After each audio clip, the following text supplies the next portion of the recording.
Kasi pag sinabing gold-plated, karamihan pong alam natin is kulay dilaw.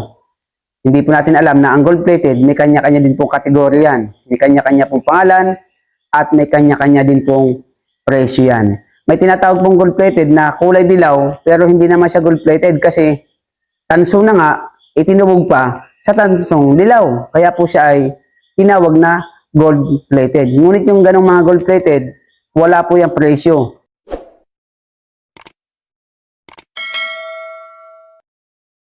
Magandang panahon po ulit sa inyo mga Kamordan Treasures. Sa video po natin ito ay tatalakayin po natin patungkol po sa gold-plated.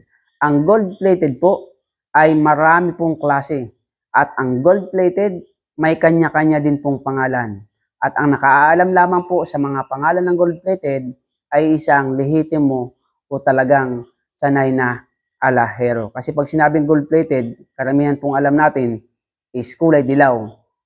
Hindi po natin alam na ang gold-plated, may kanya-kanya din pong kategorya yan. May kanya-kanya pong pangalan at may kanya-kanya din pong presyo yan. May tinatawag pong gold-plated na kulay dilaw pero hindi naman siya gold-plated kasi tanso na nga, itinubog pa sa tansong dilaw. Kaya po siya ay tinawag na gold-plated. Ngunit yung ganong mga gold-plated, wala po yung presyo. So, iisa-isahin po natin yan. Uunahin po nating ituturo ngayon ay patungkol po sa gold-plated na Swarovski. Alam niyo po ba yung Swarovski? Yan po ay kilalang-kilala ng mga alahero.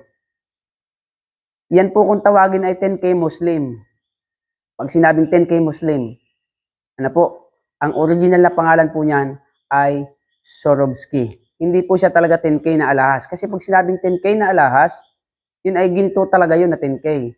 Ngunit ang tawag lamang po sa mga Muslim, ito po ay 10K, kasi yan po talaga ang kinagisnan na pangalan yan. 10K, Muslim kung tawagin. Pag sinabing kami namimili ng alahas, pag binigay sa amin ni Swarovski, sasabihin, 10K Muslim po ito. Pero ang original na tawag po dyan is Swarovski. Bakit po? Dahil siya po ay binalot ng makapal na ginto. At ang pagkakabalot po niya ay 14K na gold. Kaya po, kapag ka ikaw ay bumibili ng ganito, kalimitan po niyan ay marami talaga sa mga tindahan ng mga Muslim, marami pong tindang ganyan, mga Swarovski. At ito po ay mahal kasi kapag ka pumataas ang ginto, pag nakakabili kami ng mga Swarovski na scrap, ang bagsak po namin sa Manila pag mataas ang ginto, inaabot po yan ng 50 per gram. Mas mataas pa po sa silver. Ang silver po, magkano lang ang gramo. Pagkataasan, mataas na po ang 40. 20 nga lang po ngayon sa panahon ng gramo ng silver sa amin, sa Manila, sa Bagsakan. So, medyo po may halaga din po ang Swarovski. Paano ba malalaman kung ang isang alahas ay gold-plated na Swarovski? Pamilyar na pamilyar po ito sa inyo, itong picture na to, itong mga alahas na to. Lalo na sa mga babae na mahilig po magbili ng rikotito sa katawan, mga alahas. Kung ako po ang tatanungin nyo kapag bibili po kayo ng gold-plated na mga alahas, kwintas, singsing, hikaw, ang bilhin nyo na po, i-recommend ako sa inyo, ay ang alahas na Swarovski. Bakit? Dahil yan po ay makapal ang pagkakabalot ng gold at hindi po yan basta-basta talaga umiitim dahil plaki po yan eh. Iba kasi yung plated sa plaki. Yung plated po, tinutubog lang yan. Tinutubog sa ginto. Pero yung plaki, binabalot talaga ng makapal na ginto po yan. Ito po ang mga example ng Swarovski. Yan. Ito pa po.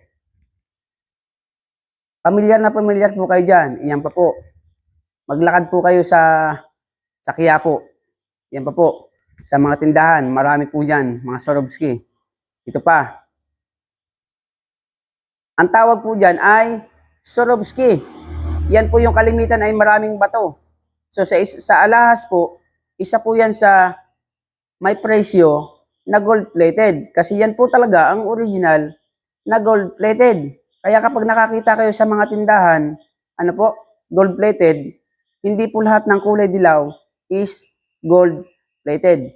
Mas mahal po ang Swarovski dahil makapal po ang kanyang pagkakaginto. So nawa po sa aking tip sa inyo ay may natutunan po kayo. Sa susunod na video ko, ituturo ko naman po sa inyo yung mas mahal pa na gold-plated.